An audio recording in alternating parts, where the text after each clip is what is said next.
ఓం శ్రీ గురుభ్యో నమః. అందరికీ నమస్తే అండి. శ్రీమద్ భగవద్గీత 11వ అధ్యాయం విశ్వరూప సందర్శన యోగం నుంచి 20వ శ్లోకం. ఆ శ్లోకం యొక్క అర్థం తెలుసుకుందాం.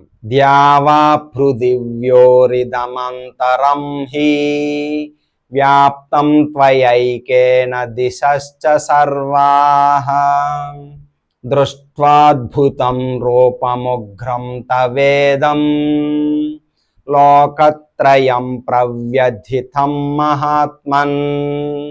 ఈ శ్లోకంలో అర్జునుడు ఏం చెప్తున్నాడో ఇప్పుడు తెలుసుకుందాం.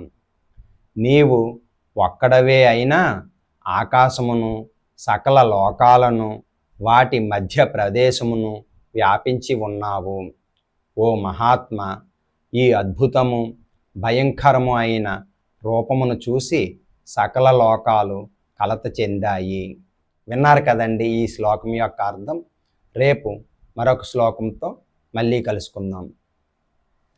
హరే కృష్ణ.